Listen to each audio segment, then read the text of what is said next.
Olá, tudo bem? Seja bem-vindo ao Arena do Futuro especial de hoje.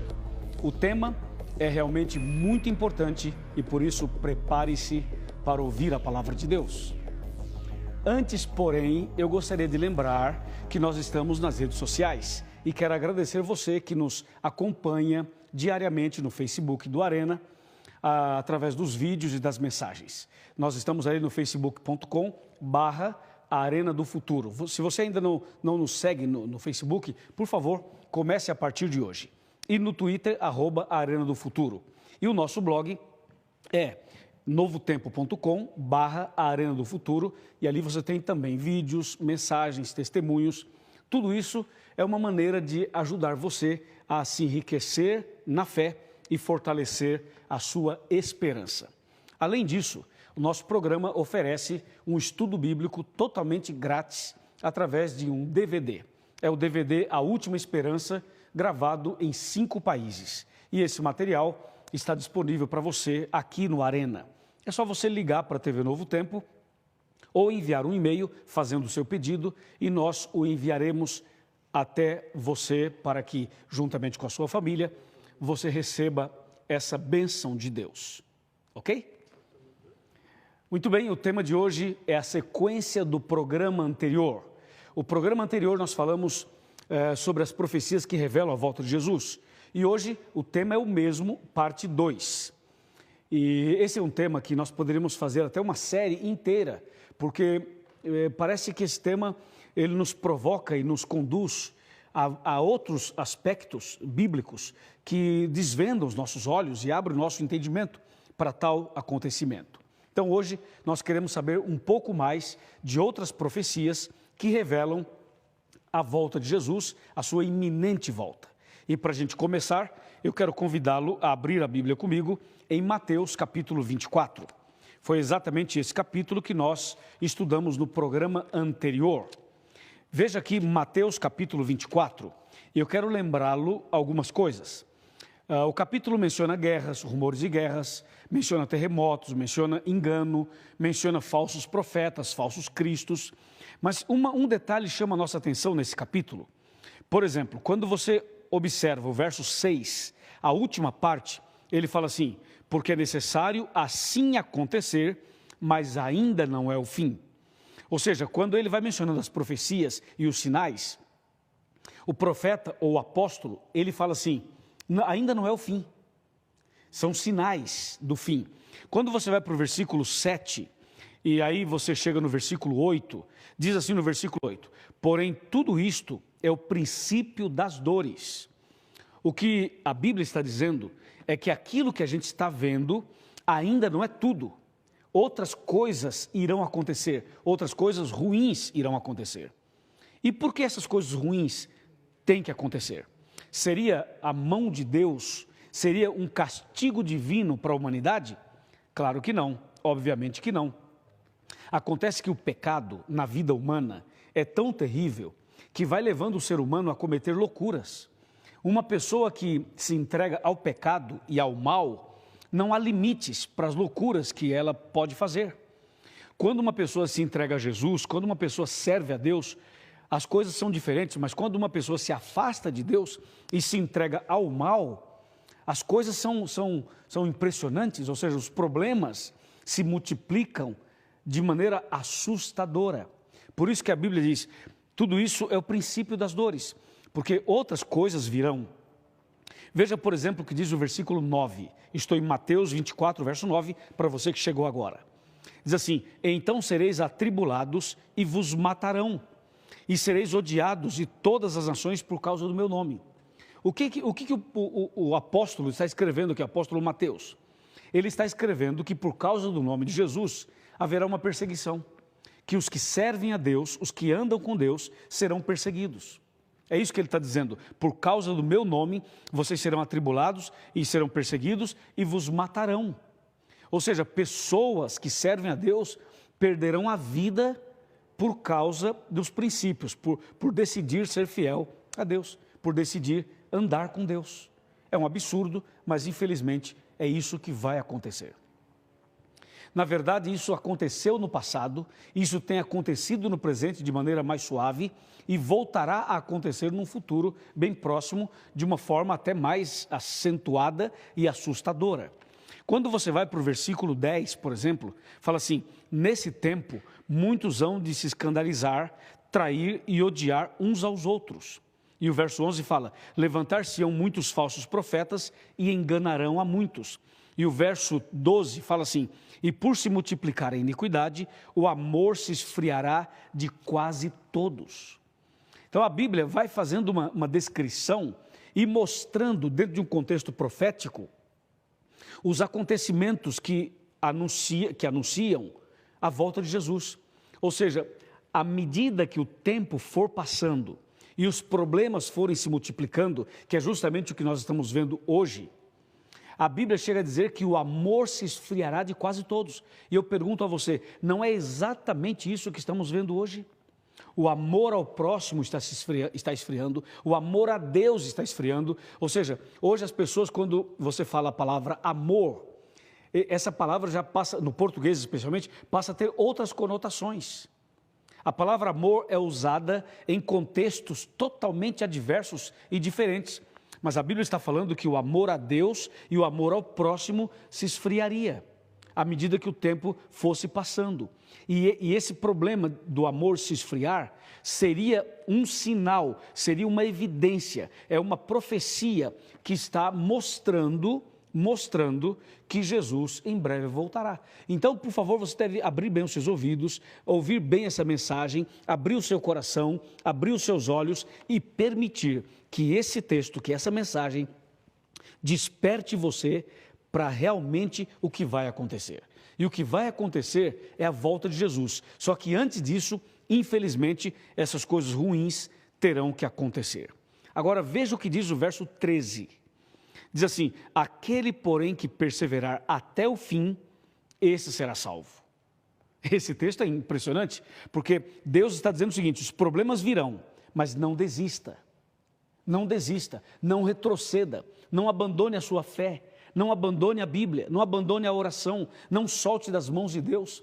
Aquele que perseverar até o fim será salvo. Em outras palavras, quem não desistir da caminhada será salvo.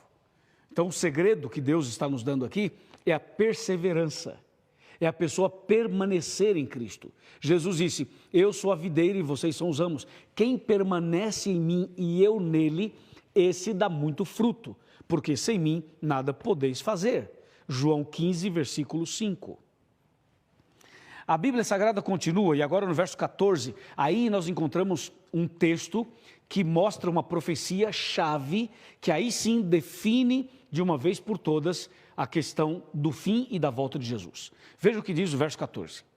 E será pregado este evangelho do reino por todo o mundo, para testemunho a todas as nações, e então virá o fim. Perceba que na lista mencionada por Mateus, ele vai mostrando coisas ruins: guerras, terremotos, engano, mentira, falsidade, falsos cristos, falsos profetas. A lista é totalmente ruim, de problemas e problemas e problemas.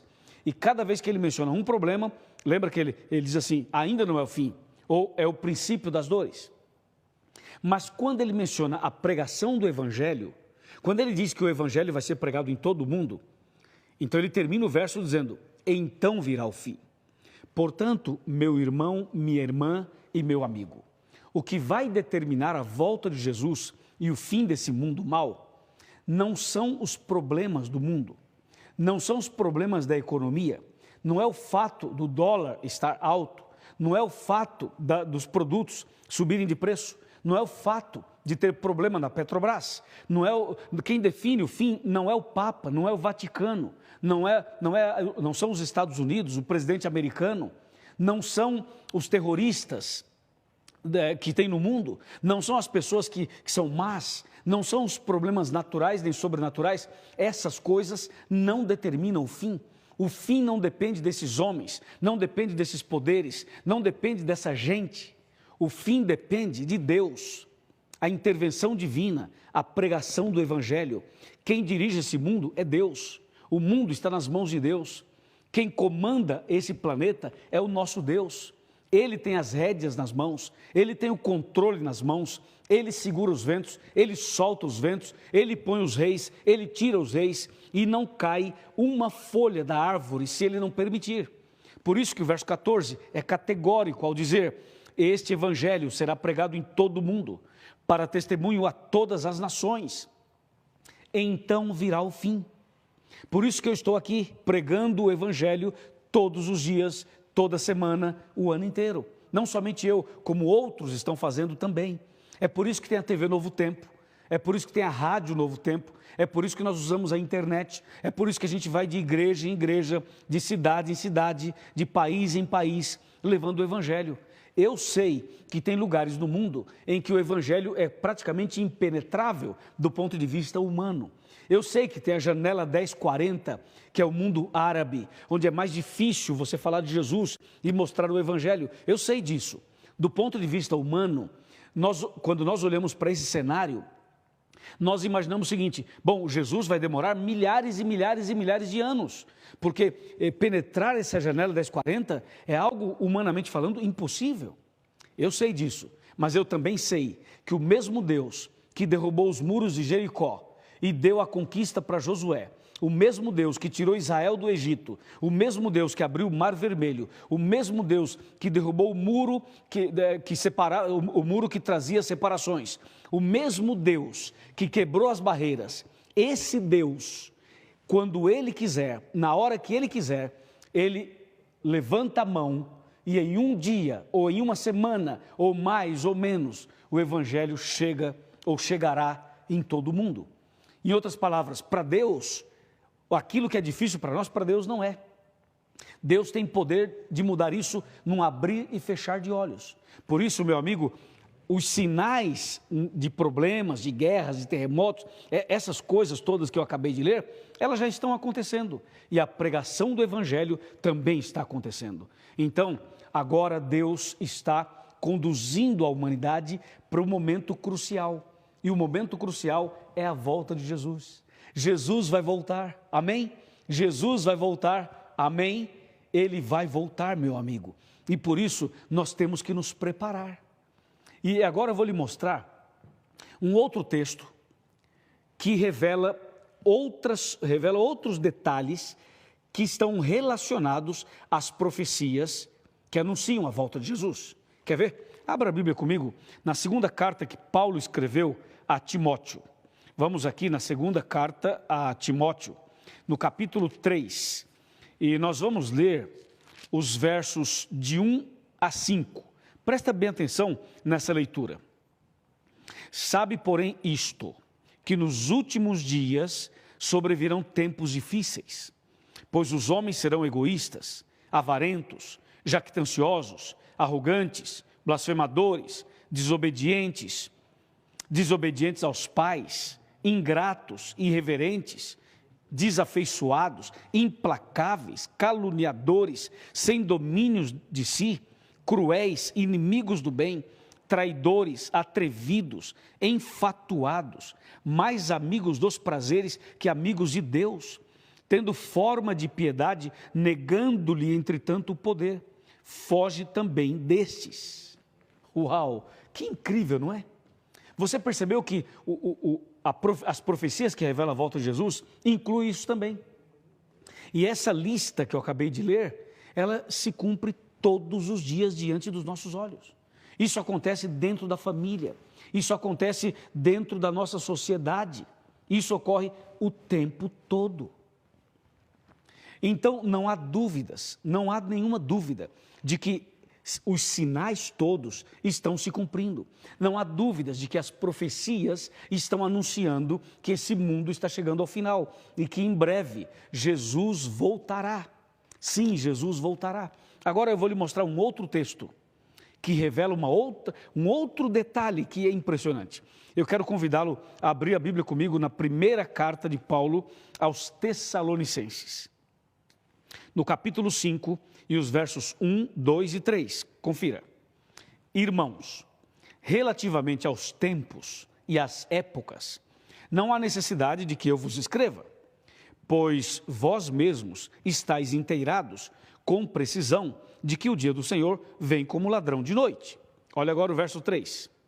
Quando andarem dizendo paz e segurança, eis que lhes sobrevirá repentina destruição, como vêm as dores de parto a que está para dar à luz, e de nenhum modo escaparão. Então aqui nós temos uma outra revelação, uma outra faceta da profecia. Porque quando você lê Mateus 24, Lucas 21 e também 2 Timóteo 3, de 1 a 5, você percebe basicamente os problemas. Vários problemas que dizem assim, o mundo está chegando ao final, a terra está gemendo, há um clamor na face da terra, ok. Quando você vê Mateus 24, 14, a Bíblia menciona a pregação do Evangelho, algo extremamente positivo. Mas quando você vai para 1 Tessalonicenses capítulo 5, verso 3, a Bíblia revela uma outra coisa. Diz assim, quando andarem dizendo paz, paz e segurança. Sabe o que isso quer dizer? Isso quer dizer que o nosso mundo vai chegar no momento de paz, uma pseudo-paz. Ou seja, essa luta contra o terror, essa luta contra a guerra, essa luta contra a desigualdade, essas crises que tem no mundo, esse problema de que uma religião não se dá com a outra, essa situação toda, ela vai chegar num ponto em que tudo isso aparentemente terá sido resolvido, melhor dizendo. Ou seja, haverá um ecumenismo. Esse ecumenismo vai trazer uma certa segurança para a humanidade. Esse ecumenismo vai trazer uma certa paz para as pessoas. E as pessoas vão dizer assim, finalmente essas barreiras foram quebradas. Finalmente acabou esse problema que existia. Agora nós somos todos iguais, somos todos uma família. Então haverá, já está havendo, mas haverá uma luta maior para que haja essa paz mundial. Entendeu? Então as pessoas vão andar dizendo, finalmente temos a paz, finalmente nos entendemos, finalmente nos respeitamos, finalmente cada um vive no seu estilo de vida, na sua crença, na sua maneira de pensar e de ser. Tudo isso está relacionado à visão do relativismo. A visão do relativismo vai contribuir para esse ecumenismo, porque o relativismo é assim.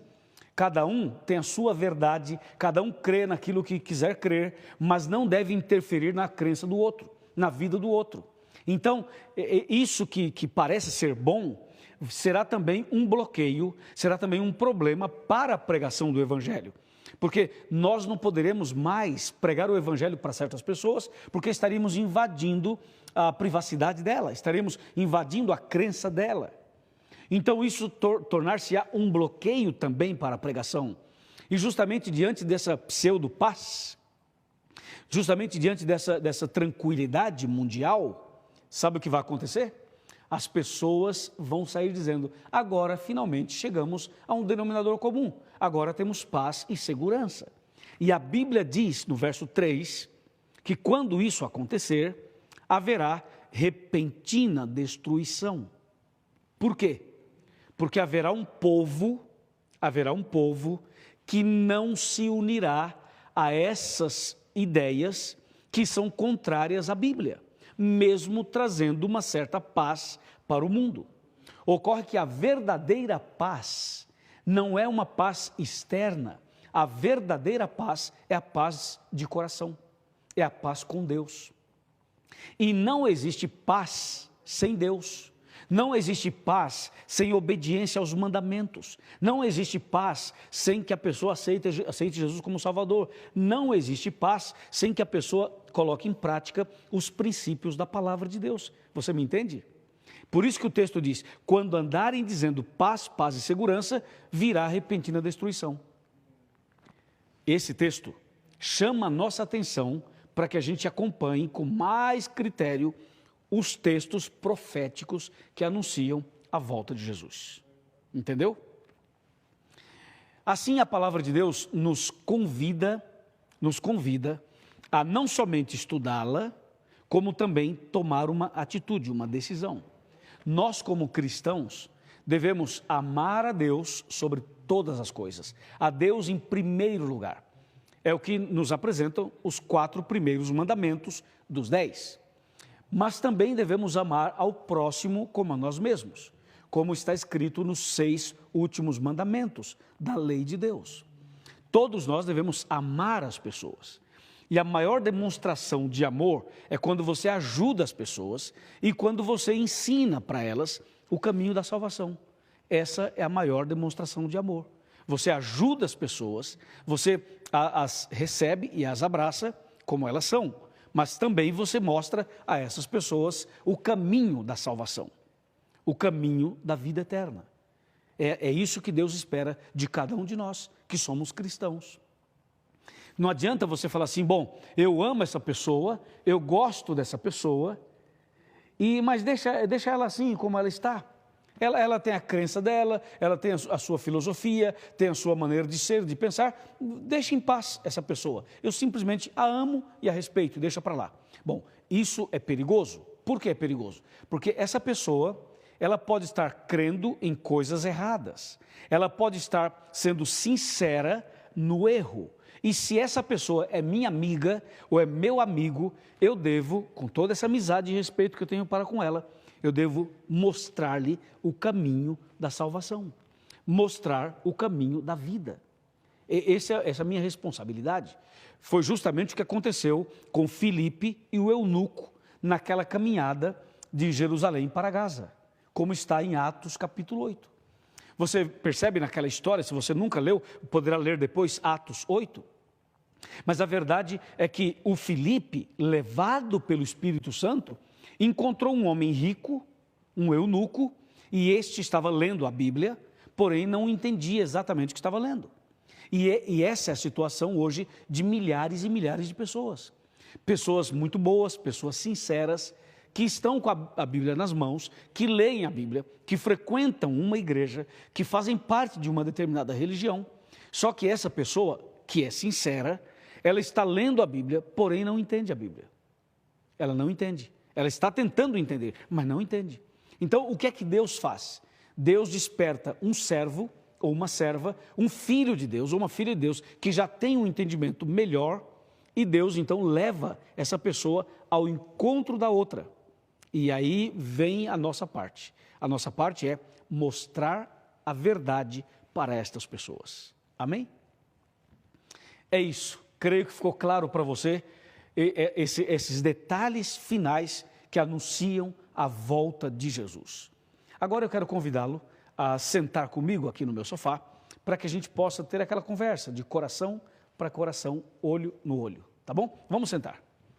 Vem para cá. Vamos sentar, é como se eu estivesse sentado na sua casa, não é verdade? Olha, hoje ficou até interessante, porque o meu terno está de acordo com a cor do meu sofá, mas ficou ótimo assim, né? E aí, você já sentou? Já está tranquilo na sua casa? Ok, então agora que você está sentado, aumenta um pouquinho o volume da televisão, aumenta um pouquinho, aumenta mais um pouco. Eu gostaria que você me ouvisse em alto e bom som. Aumentou? Agora eu quero que você chegue mais perto. Chegar mais perto significa colocar a cadeira mais perto da televisão, para que a gente possa conversar de maneira bem tranquila e à vontade. Meu irmão e minha irmã, você acredita na volta de Jesus? Diz para mim, fala para mim, você acredita na volta de Jesus? Sim ou não? Eu sei que você acredita, eu também acredito. Agora vem outra pergunta, você já entregou seu coração a Jesus? Você já foi batizado? Já nasceu de novo? Você já tomou uma atitude de mudar de vida? Porque você crê na volta de Jesus, certo? Você também crê na Bíblia, ok?